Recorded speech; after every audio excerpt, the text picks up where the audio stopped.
Okay, so today another trailer just dropped, and this movie I've been very excited for ever since it got announced like a year ago. The movie in question is Neon Demon, and while I am excited for it, I'm just a hint of skeptical. And I mean, don't get me wrong, I'm pretty sure I'm gonna enjoy the hell of this film. I'm gonna freaking love it watching it in theaters.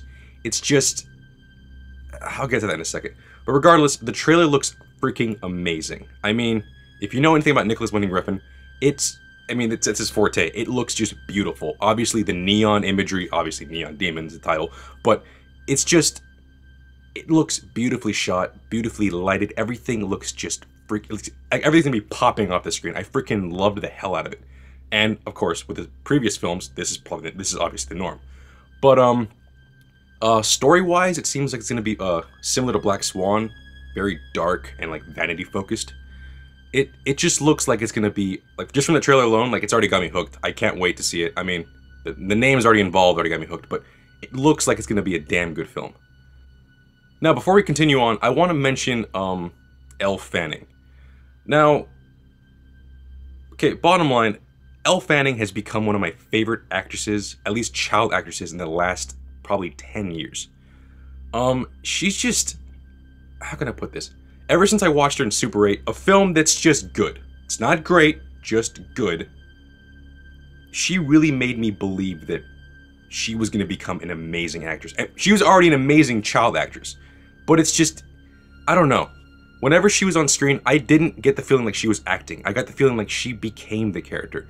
She was just that good. In a movie that was just okay, she stood out fucking, like, center fucking, like, stage. Like, she was the one that I focused on because, like, my god, how the fuck is a 13-year-old able to act this well?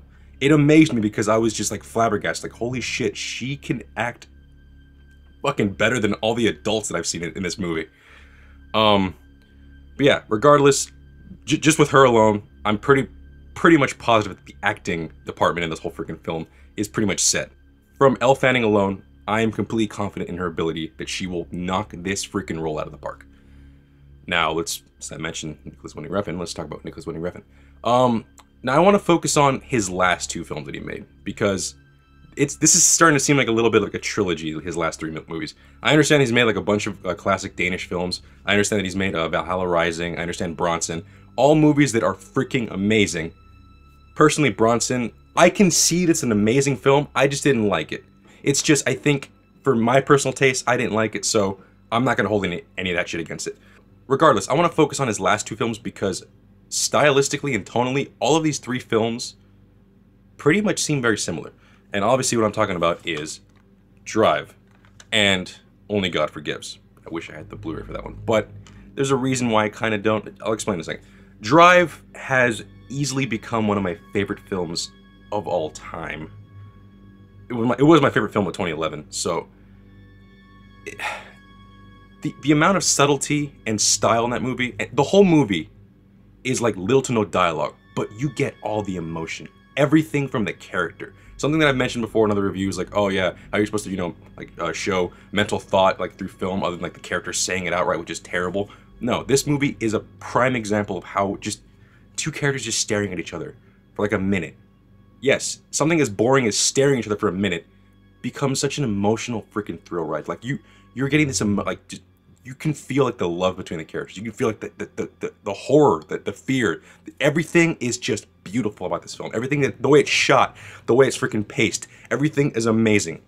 I cannot praise Drive enough, so I'm gonna stop there. But yes, the next one. Only God Forgives. Now, personally, I really like this film. But I cannot, in good faith, recommend it to anyone. What I mean by this, it's a very difficult film to recommend. I mean, me and Tim tried to make a review of this a while back. We just sat down and started recording. You never saw it because we shelved it because it was a terrible review. But it was just because we had just watched it and it was difficult to explain. We had no idea what the fuck we were talking about, essentially. And now that it's finally, you know, like it's already been like set and, like, and cemented like in our freaking minds over time, it's still a very difficult movie to talk about. Yet, okay, bottom line, I could just say, it's a very violent poem. Some people will love violence. Some people don't like poems. And that's the most bare knuckle bullshit explanation that I can give it. And it's still not doing it justice. It's stylistically beautiful. It has themes rammed into your face. I mean, like the metaphors and all that shit is just right in front of your face. Like, so much so that it's like, it's apparent, like, yes, we get the tone, we get the theme, we get the message you're trying to get across. But some people might get pushed away from that. It's like, okay, you're pushing it too much in my face. Or, damn it, you're using color too much. Or it's just a fucking very sweet cake. And you know what? Some people may like it. Like, oh, I'll take a piece. This tastes amazing. Oh no, you gotta eat the whole thing. I don't want to. It's too freaking sweet. There's too much involved. It's amazing to an extent. It's a very difficult way to explain it. But yeah, Only God Forgives pretty much. I like the hell out of it. I guess that's the way I'm gonna explain it. I like the hell out of it. Do I love it? I mean, the film is shot beautifully. I mean, don't get me wrong. It is shot beautifully. Everything is paced very well. Story elements are fucking handled very, very well. Messages are clearly, as I stated before, clearly broadcasted. And if you don't pick up on them, you're an idiot. I'm not even kidding. If you literally cannot pick up on the messages in this film, you are an idiot.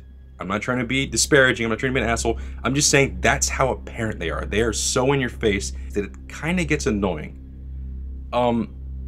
Not annoying where it's like, oh, this is boring. It's just more like, okay, man, I get it. But at the same time, I'm really enjoying this, but I get it. You're gonna keep going with it, okay? I get it. Damn, this is beautiful. I get it. Oh, okay. Okay. That symbolizes something. I get it. It's treating me like an idiot, but I can't look away because it's so beautifully shot. Essentially, the film is style over substance, and whereas some people will say, "Oh, yeah, this is an amazingly shot film. Like, you should go watch it." Is the story good? It's simplistic, but is it good? Just watch it for yourself. And if they come out saying, "Dude, that movie sucked," you should understand why.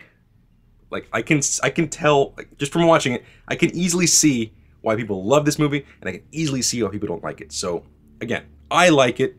I just cannot recommend it to many people.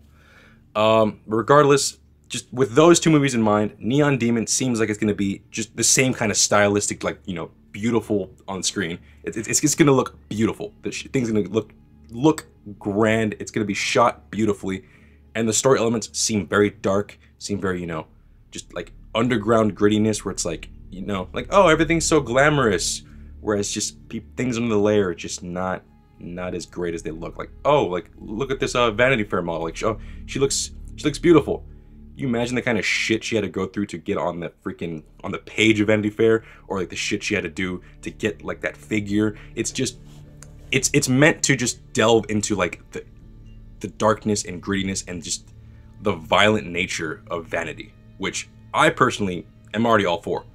But I'm hoping that it leans more like on the side of like Drive, where it's like, there's substance.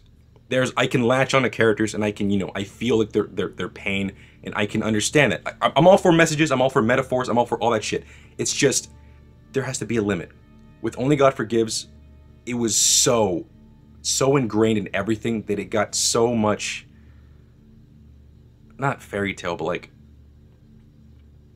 so fake. I don't know if that's the right way of saying it, but like, I don't know. Like, everything became a metaphor, and it was just so rich. Like, as I said before, the cake, there's a fine line between a damn good cake and a damn tasty cake where it's so freaking sweet you can't even have more than one bite of it. So, it's weird that I'm comparing these movies to cake, but I don't know. I guess that's the best way I could explain it off the top of my head. I mean, there's probably a better explanation, but regardless of that. Regardless, from the trailer alone, I'm excited for this film. From the acting alone, I'm excited for this film. From the director, just skepticism, but only because of his last film. Again, I enjoyed the film, so I'm pretty sure that this movie is going to be great. It's just, I hope that I can recommend this to people. It's a weird thing to say, like, oh, what the fuck do you care about recommend? It's just, that's a thing I like about film. I like to talk to people about film. I love to like just talk about things like, you know, should I watch this movie, or this movie great? What makes this movie great? It's just analyzing and just defragmenting a film is a part of what I love about film. So if this film is hard to recommend to people, maybe that'll actually be a lot better. Maybe I'll have more fun, like, oh yeah, maybe you should watch this movie, but maybe you shouldn't, blah, blah, blah, all that shit. It's just, it's difficult. But, I don't know, I think I'm just rambling at this point. But regardless, I'm excited for this film. This trailer already got me hooked in.